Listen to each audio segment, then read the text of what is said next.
Bienvenue dans l'émission La vérité de l'Évangile avec Andrew Wommack, un ministère d'enseignement qui se concentre sur l'amour et la grâce inconditionnelle de Dieu. C'est Dieu qui nous a appelés ici, nous lui avons dit oui. Nous avons décidé d'obéir à son appel. C'est notre endroit de provision. C'est là que se trouvait la provision pour notre guérison. Et je sais que la provision pour notre ministère, pour ce que Dieu veut que l'on fasse, notre destinée se trouve ici. Et maintenant, voilà Andrew. Bienvenue dans notre émission La vérité de l'Évangile. Je suis à peu près à la moitié de mon enseignement sur Esprit, âme et corps. Il s'agit de la révélation qui a entièrement changé ma vie. Le titre peut vous déconcerter, mais je parle de ce que vous êtes devenu dans l'Esprit lorsque vous êtes né de nouveau. J'ai ce livre disponible en plusieurs langues. Nous avons aussi un guide d'études, un livre audio que ma femme a lu.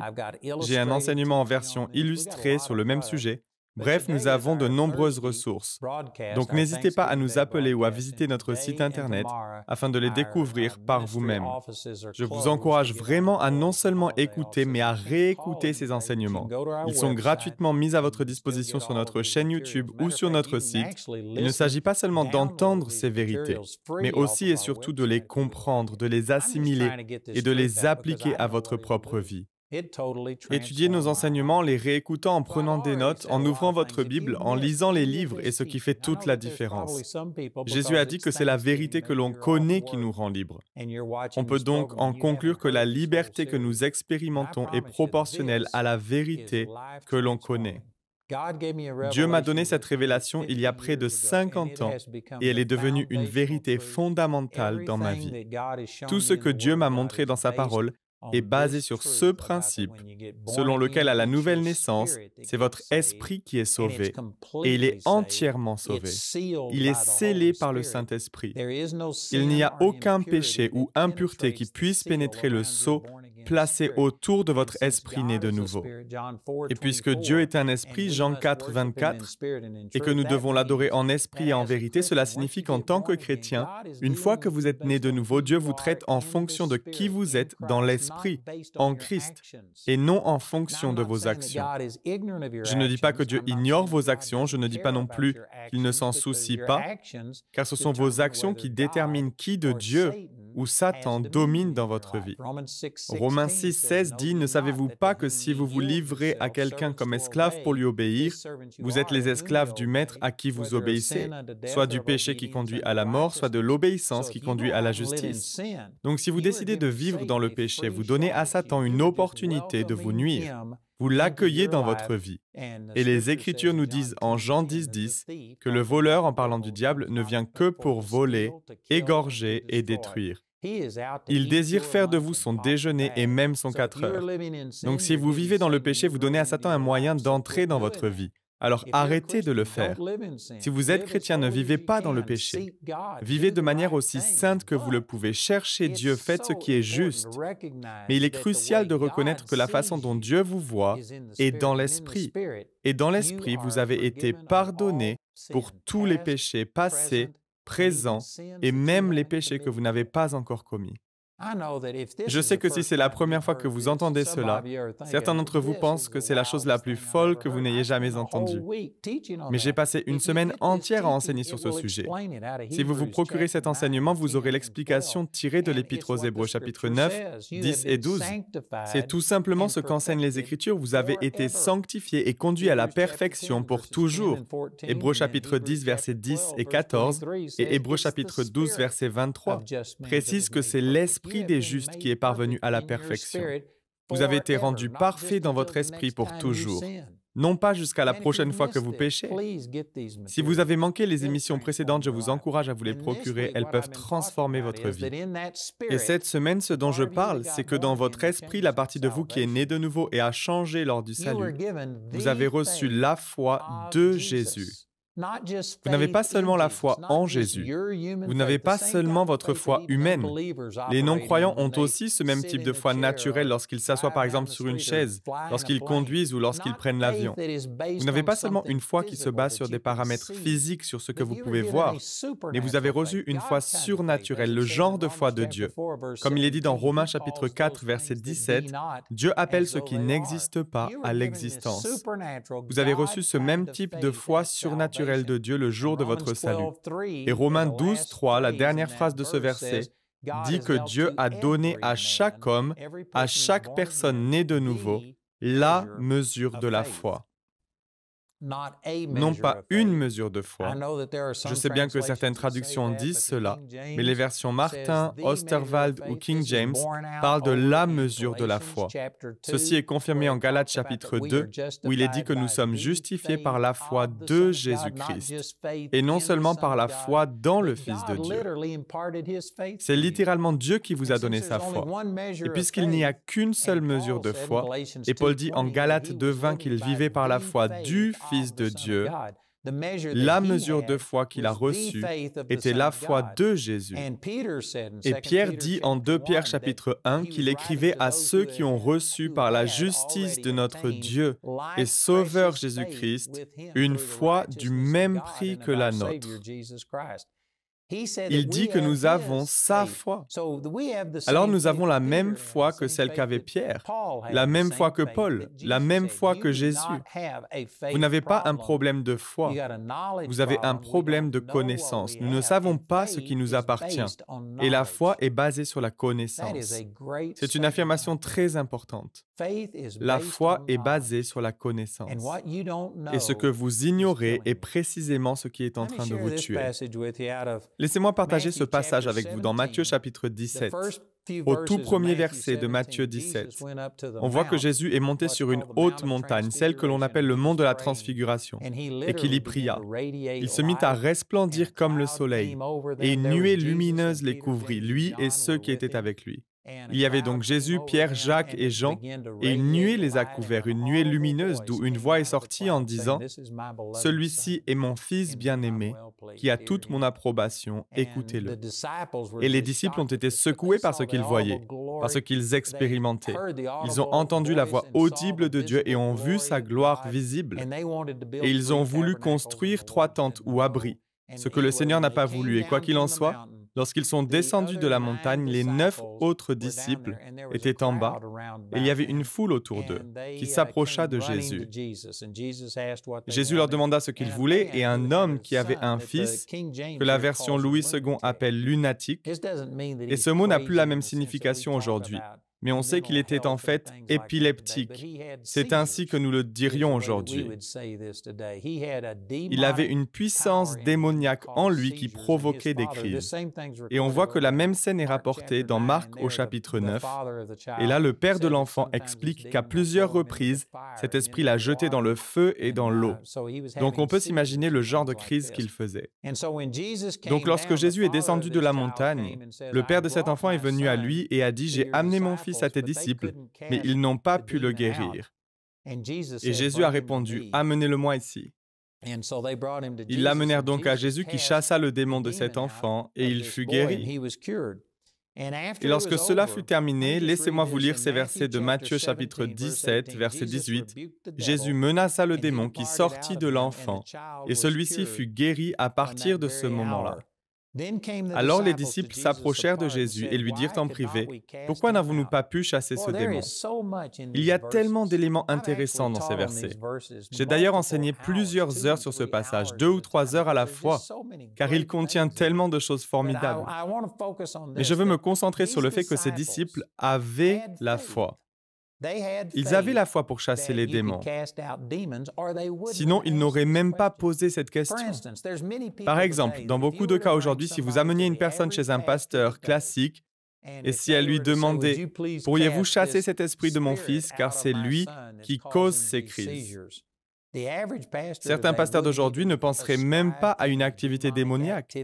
Ils le verraient comme quelque chose d'ordre naturel, physique. Ils chercheraient une réponse tangible au problème. Ils ne croient pas qu'il y ait des causes démoniaques. Mais la Bible est claire et je vous assure que beaucoup de choses ont été causées par des démons. La cécité, la surdité, les crises d'épilepsie et d'autres choses. Dans Luc chapitre 13, une femme était courbée à cause d'un esprit qui la rendait infirme. Jésus a chassé le démon et la femme se redressa instantanément. Donc, quoi qu'il en soit, si vous ameniez une personne qui a eu des crises épileptiques, À certains pasteurs aujourd'hui, ils ne penseraient même pas à une signification spirituelle, et ils enverraient donc la personne consulter des médecins plutôt que des prédicateurs. Pour commencer, ce n'est pas bien, et Jésus était très mécontent que ses disciples ne puissent pas régler ce problème. Au versets 16 et 17, Jésus les a repris en disant « Génération incrédule et perverse, jusqu'à quand serai-je avec vous ?» Il n'a pas dit « Écoutez les gars, je suis désolé, j'étais sur le mont de la transfiguration en train d'être transfiguré devant mes disciples. J'aurais dû être avec vous, j'aurais dû vous aider, ce n'est pas votre faute, ne vous en faites pas. » Non, il leur a dit « Vous êtes une génération incrédule et perverse. » Il s'attendait à plus de la part de ses disciples. Vous savez, ce que je dis ici n'est pas populaire. Et je sais que la grande majorité des chrétiens me reprendraient et diraient « Vous n'avez pas de compassion. » Eh bien, vous devrez aussi dire que Jésus n'avait pas de compassion. Il l'a dit à ses disciples, laissez-moi vous le lire, voici ces paroles exactes, verset 17. « Génération incrédule et perverse, répondit Jésus, jusqu'à quand serai-je avec vous? Jusqu'à quand devrais-je vous supporter? Amenez-le-moi ici. » Jésus voulait que ses disciples fassent les mêmes œuvres que les siennes. Dans Jean chapitre 14 au verset 12, il dit « En vérité, je vous le dis, celui qui croit en moi fera aussi les œuvres que je fais, et il en fera même de plus grandes parce que je vais vers mon Père. » Jésus n'était pas content de voir l'incapacité de ses disciples à répondre aux besoins des gens. Et je vous le dis, Jésus n'est pas non plus satisfait aujourd'hui de voir l'incapacité de son corps à répondre aux besoins physiques, financiers et émotionnels des gens. Le fait que nous envoyons tout le monde chez le psychiatre, le médecin et le banquier au lieu de nous occuper de diffuser la vérité comme il l'a fait ne plaît pas au Seigneur. Bien sûr, Dieu est un Dieu de grâce, c'est un Dieu d'amour. Si vous n'agissez pas conformément à sa parole, il vous aime toujours, mais ça ne lui plaît pas que vous ne coopériez pas avec lui. Ce n'est pas ce qu'il veut pour nous. Il désire que nous soyons capables de répondre aux besoins des gens.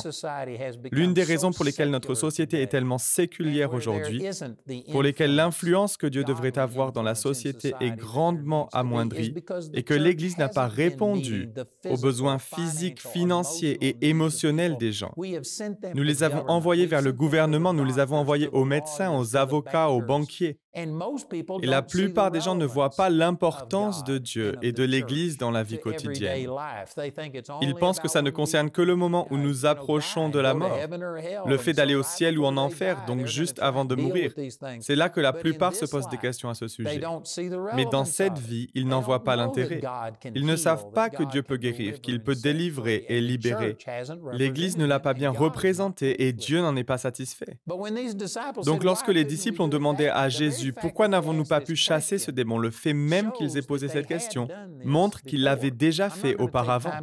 Je ne vais pas prendre le temps d'y revenir, mais au 10e chapitre de l'évangile de Matthieu, Jésus a appelé ses 12 disciples, ces mêmes disciples que nous voyons ici, et il leur a donné l'autorité et le pouvoir de chasser les esprits impurs et de guérir toute maladie et toute infirmité. Donc pas seulement des petits problèmes de peau ou des rhumes, mais toute maladie, toute infirmité, et pouvoir de chasser tous les esprits impurs. Ils partirent donc et se mirent à le faire. Et lorsqu'ils revinrent, ils se réjouirent en disant « Seigneur, même les démons nous sont soumis en ton nom. » Donc ces personnes, ces mêmes disciples, avaient déjà chassé des démons auparavant. Et le fait même qu'ils demandent « Pourquoi ne pourrions-nous pas le faire cette fois-ci ?» montre qu'ils croyaient que cela pouvait être fait. À nouveau, ces gens qui ne croient pas qu'il y ait des activités démoniaques qui affectent physiquement les gens aujourd'hui, ceux qui ne croient pas que la guérison a lieu aujourd'hui, ils ne posent pas ce genre de questions. Les chrétiens qui ne croient pas que des choses miraculeuses peuvent se produire dans cette vie ne se posent pas les mêmes questions que ceux qui croient que les miracles sont d'actualité, sont pour nous aujourd'hui. Parce que ceux qui ne croient pas que cela puisse arriver, eh bien lorsque rien ne se passe, lorsque les gens meurent, lorsque leurs finances s'effondrent, lorsque tous ces problèmes de la vie les assaillent, eh bien en quelque sorte, ils ne sont pas déçus puisqu'ils n'exerçaient pas leur foi pour quoi que ce soit. Ils ont fini par obtenir exactement ce à quoi ils s'attendaient. Mais les gens qui s'attendent à plus, qui croient que Dieu veut nous arracher à l'actuel monde mauvais, Galates chapitre 1, verset 4. Jésus s'est donné lui-même pour nos péchés afin de nous arracher à l'actuel monde mauvais. Ces promesses ne sont pas seulement pour le monde à venir. Pour les gens qui croient cela, je peux vous l'assurer. Pour ceux qui commencent à croire, à parler et à attendre des résultats miraculeux, il y aura des moments où vous ne verrez pas les résultats souhaités. Non pas parce que Dieu ne donne pas, mais parce que nous ne comprenons pas et nous ne parvenons parfois pas à expérimenter la plénitude de ce que Dieu a pour nous, parce que nous ne comprenons pas pleinement comment utiliser sa puissance. Donc les gens qui exercent leur foi pour obtenir ces résultats miraculeux, s'ils ne les voient pas s'accomplir, ils sont surpris et ils se demandent quelle en est la raison. Pourquoi les choses se passent ainsi? Si c'est la volonté de Dieu de guérir, comment se fait-il que telle ou telle personne n'ait pas été guérie? Les gens qui posent ce genre de questions sont des gens qui croient que cela peut arriver. Les disciples n'étaient donc pas comme la plupart des chrétiens d'aujourd'hui qui n'exercent pas leur foi. Ils ne visent rien et font mouche à tous les coups. Non, ces disciples avaient vu des démons être chassés et à cette occasion, ils s'attendaient au même résultat. Ils ont fait ce qui avait fonctionné auparavant, mais en vain. Donc ils étaient perplexes et ont demandé à Jésus: pourquoi n'avons-nous pas pu chasser ce démon? Et remarquez la réponse de Jésus au verset 20. C'est à cause de votre incrédulité. Ce qu'il n'a pas dit a de l'importance. Il n'a pas répondu: eh bien, c'est parce que dans votre cas, votre foi est trop petite. Votre foi devait être plus grande. Vous avez besoin de plus de foi. On ne peut pas dire que c'est à cause de la taille de leur foi. Avant d'aller plus loin, laissez-moi mentionner une chose. Je sais que certains d'entre vous lisez ce verset directement dans votre Bible, et je ne suis pas contre une traduction en particulier, mais je crois qu'il y a certaines traductions qui sont plus précises que d'autres. Et la traduction NIV en anglais, à laquelle je ne suis pas opposé, je m'en sers parfois, il m'arrive de la lire, je l'utilise pour m'aider à comprendre certaines choses, mais je crois qu'elle n'est pas aussi précise que la version King James. Je pourrais m'y attarder, je pourrais passer 2 ou 3 émissions à vous expliquer pourquoi je crois que la King James est la plus précise. J'admets qu'elle peut parfois être difficile à comprendre car on y lit un vieil anglais, et je sais que beaucoup n'aiment pas ça, je peux le comprendre, et cela ne me dérange pas qu'on utilise une traduction plus moderne. Mais ce qui est sûr, c'est que certaines traductions sont beaucoup moins précises que d'autres. Par exemple, la seconde 21 dit que Jésus a répondu que c'est leur manque de foi qui était à blâmer. Mais c'est le contraire de ce qu'il a dit.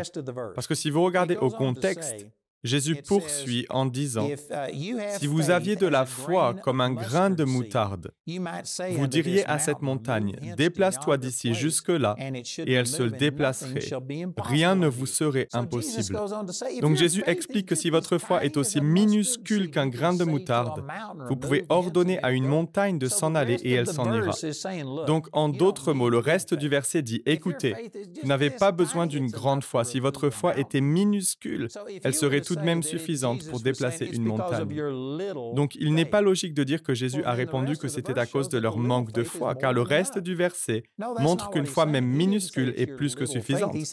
Donc, ce n'est pas ce qu'il a dit, il ne leur a pas répondu que c'est la taille de leur foi qui était le problème. Il leur a parlé de leur incrédulité. Vous avez déjà la foi du Fils de Dieu, vous ne manquez pas de foi. Il se peut que vous n'utilisiez qu'un peu de votre foi, je le reconnais. Dans Matthieu chapitre 8, Jésus rencontre un centurion. Il lui dit: « Seigneur, je ne suis pas digne que tu entres sous mon toit, mais dis seulement un mot et mon serviteur sera guéri. » Ce à quoi Jésus a répondu que même en Israël, il n'avait pas trouvé une aussi grande foi. Parmi tous les Juifs, il n'y avait pas une seule personne qui avait une foi aussi grande que celle du centurion. Donc je crois que l'on peut manifester une grande foi, on peut utiliser une grande foi, mais dans l'enseignement que j'ai apporté les 3 premiers jours de cette semaine, je vous encourage à les regarder à nouveau, j'explique que nous avons tous reçu la mesure de la foi. Nous avons reçu une foi du même prix que celle de Pierre, 2 Pierre chapitre 1 verset 1. Nous avons la même que Paul qui a dit dans Galates 2:20 qu'il vivait par la foi du Fils de Dieu, et non par la foi dans le Fils de Dieu, par la foi du Fils de Dieu. Donc vous avez déjà la foi, vous n'avez pas un problème de foi, mais un problème d'incrédulité. Et retournons dans Matthieu, chapitre 17, au verset 21, où il est écrit: « Cependant, cette sorte de démon ne sort que par la prière et par le jeûne. » Ce verset est entrecroché dans la version Louis II, et d'autres versions l'omettent complètement. Je le répète, je ne suis pas contre telle ou telle version. Je ne suis pas en train de dire que vous ne devriez lire qu'une seule version de la Bible, et que si vous lisez une version qui parle du manque de foi, c'est démoniaque. Je ne suis pas d'accord avec les gens qui parlent comme cela. Mais je crois que certaines versions sont plus fidèles aux textes originaux que d'autres. Et concernant la NIV en anglais, le fait de ne même pas insérer le verset 21 n'est vraiment pas une bonne chose. Je pourrais vous montrer un certain nombre d'exemples dans la Bible NIV où des versets n'apparaissent même pas. Ils ont tout simplement retiré des parties des Écritures parce qu'elles ne reflétaient pas les préjugés qu'ils avaient au moment de la traduction. Je sais que je bouscule certaines personnes en disant cela, mais je dis simplement que vous devez comparer les versions de la Bible. À nouveau, je ne suis pas contre une version en particulier, je possède une NIV que j'utilise pour faire des comparaisons. Mais me concernant l'autorité finale, c'est la King James, et à cet endroit précis, les disciples ont demandé pourquoi n'avons-nous pu chasser ce démon? Et Jésus leur a répondu, c'est à cause de votre incrédulité. Il ne leur a pas dit que la raison était qu'ils n'avaient pas assez de foi. Il n'a pas dit c'est à cause de votre petite foi, mais c'est à cause de votre incrédulité. Vous savez, j'ai utilisé cet exemple de nombreuses fois, mais si j'avais un poids devant moi, vous pourriez faire en sorte qu'une force soit exercée en y accrochant un cheval, une voiture, un engin quelconque, peu importe. Vous pourriez accrocher quelque chose qui aurait assez de puissance pour déplacer ce poids. Et s'il n'y avait pas d'opposition, le poids se déplacerait facilement. Mais si une force égale était exercée sur le poids, dans la direction opposée, s'il y avait deux voitures ou chevaux en train de tirer ce poids en même temps, mais dans la direction opposée, l'effet serait nul. Le poids ne bougerait pas. Même si une force énorme était exercée, car les forces se contrebalancent, elles s'annulent. Elles s'annulent l'une l'autre. Et c'est exactement ce que le Seigneur explique concernant l'incrédulité. Vous avez la foi pour être sauvé, pour être né de nouveau. Il vous a fallu avoir la foi du Fils de Dieu. Nous avons la foi, mais le problème est que nous avons aussi une certaine dose d'incrédulité qui annule, qui contrebalance notre foi.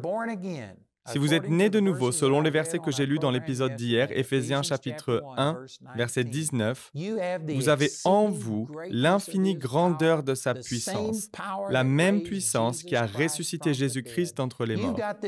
Elle réside à l'intérieur de vous. Mais selon Philémon chapitre 1 verset 6, cette puissance ne commence à fonctionner que lorsque vous reconnaissez que vous la possédez. Si vous ne croyez pas que vous avez la foi, si vous pensez que vous n'avez qu'un tout petit peu de foi, une foi insuffisante, qui n'est pas à la hauteur du défi que vous devez relever, si c'est ce que vous croyez, alors vous n'avez pas reconnu toute bonne chose qui est en vous. La communication de votre foi ne deviendra pas efficace. Vous ne verrez pas les résultats que vous souhaitez obtenir, et c'est là qu'est le problème. La plupart des gens, la plupart des chrétiens, la plupart d'entre vous qui regardez cette émission aujourd'hui, c'est un tout nouveau sillon dans votre cerveau. Vous n'avez jamais pensé avoir la même qualité et la même quantité de foi qu'avait Jésus. Vous ne doutez probablement pas que la foi fonctionne. Vous doutez seulement d'en avoir assez ou que votre foi soit assez forte. La vérité, c'est qu'une chose s'est passée à la nouvelle naissance. Galates 5, 22 dit « Mais le fruit de l'esprit, c'est l'amour, la joie, la paix, la patience, la bonté, la bienveillance, la foi, la douceur, la maîtrise de soi. » Vous avez la foi. Vous n'avez pas un problème de foi, vous avez un problème de connaissance. Vous ne savez pas ce que vous avez. Vous n'avez pas reconnu toute bonne chose qui est en vous. Et pourquoi donc? Parce que vous regardez à l'extérieur et vous pensez, si j'avais cette foi, je la sentirais, j'aurais la chair de poule, je pourrais sentir un feu dans mes mains. Vous pensez que vos émotions seraient différentes et que vous le sauriez. Mais non, c'est ce que j'enseignerai la semaine prochaine, que ce qui est né de la chair est chair et ce qui est né de l'esprit est esprit.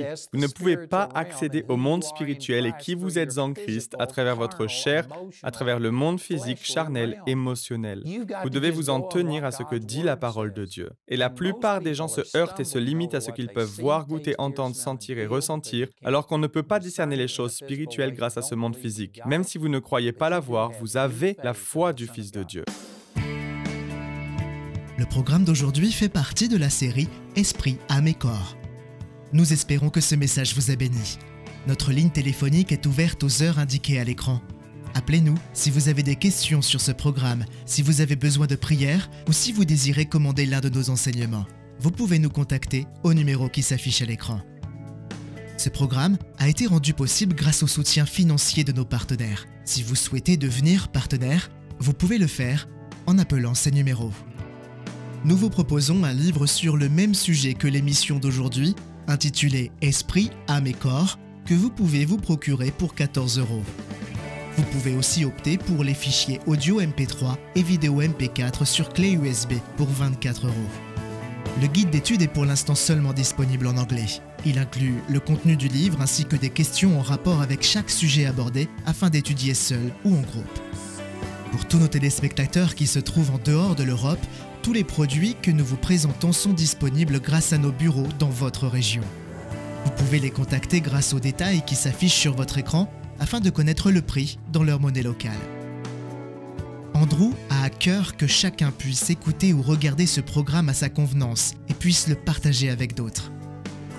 Si vous ne pouvez pas vous permettre d'acheter les CD ou DVD, nous vous enverrons un lien afin de télécharger gratuitement l'enseignement de cette semaine en version audio MP3. Notez que vous ne pouvez profiter de cette offre qu'en appelant notre ligne téléphonique. Vous pouvez nous appeler dès maintenant au numéro qui s'affiche sur votre écran. Nous nous ferons un plaisir de répondre à vos questions, de prier avec vous ou de vous aider à commander l'un de nos enseignements. Notre ligne sera ouverte pendant les heures inscrites à l'écran. Nos opérateurs téléphoniques répondront en français ou en anglais selon les informations qui se trouvent sur cette annonce. Toutes les ressources d'Andrew en français se trouvent dans les boutiques en ligne des sites internet de nos bureaux affichés à l'écran. Vous pouvez également nous joindre par email en français et en anglais aux adresses qui s'affichent sur votre écran. Nous espérons avoir de vos nouvelles. La prochaine fois dans la vérité de l'Évangile. L'incrédulité, c'est la foi mais à l'envers, voilà ce que c'est. Ce sont des forces opposées et elles s'annulent l'une l'autre. Et notre problème, ce n'est pas que nous n'avons pas la foi, mais que nous avons de l'incrédulité. Pour approfondir ce sujet, j'ai bien plus d'enseignements et de ressources. Au total, cela représente des heures d'apprentissage. Il y a une série que j'ai intitulée « Dureté de cœur » et vers la fin de cette série, je traite ces questions en profondeur. Mais dans le cas présent, que s'est-il passé? Vous ne pouvez pas avoir toutes les informations en lisant seulement Matthieu 17. Il vous faut aussi aller dans Marc chapitre 9. Pour gagner du temps, je vais simplement faire référence à certains de ces éléments. Mais selon ce qui nous est rapporté dans les Écritures, il y a une différence entre la fois où Jésus les a envoyés pour guérir les malades et chasser les démons, et cette fois-ci avec le jeune garçon. Auparavant, il semblerait que tout fonctionnait sans accroc. Apparemment, ils n'avaient qu'à parler et les démons fuyaient. C'est pour cela qu'ils sont revenus en se réjouissant que même les démons leur étaient soumis. Mais avec le garçon épileptique, on peut lire dans Marc chapitre 9 que lorsque le jeune homme vit Jésus, l'esprit l'agita avec violence, il tomba et il se roulait par terre en écumant. Et je crois que concernant les disciples, la différence entre cette fois-ci par rapport aux fois précédentes où ils avaient réussi à chasser les démons, c'est qu'il y a eu une manifestation physique qui était contraire à ce qu'ils croyaient. Je ne sais pas si l'un d'entre vous a déjà été témoin d'une crise d'épilepsie. Mais moi, oui. Je me souviens une fois, je faisais partie des chœurs à l'école, nous étions devant tous les élèves. Il y avait certainement plus de 2000 personnes. J'étais debout sur scène et une jeune fille juste devant moi avait une crise d'épilepsie devant toute l'école. Nous allions à l'église ensemble et certainement parce qu'elle me connaissait, elle m'avait vu à l'église. Donc juste avant de faire la crise, elle s'est retournée vers moi, elle se tenait juste devant moi et elle s'est retournée avant de s'effondrer dans mes bras. De l'écume sortait de sa bouche, elle se mordait la langue et c'était difficile à regarder. Je vous assure que je ne savais pas quoi faire. C'était la première fois que je voyais une telle chose. Je n'en avais même jamais entendu parler, ça m'a fait une peur bleue. J'étais totalement désemparé lorsque c'est arrivé. Donc si vous avez déjà été témoin d'une crise d'épilepsie, vous savez que cela vous incitera à l'incrédulité. C'est vraiment impressionnant. Rejoignez-nous pour plus d'émissions La vérité de l'Évangile.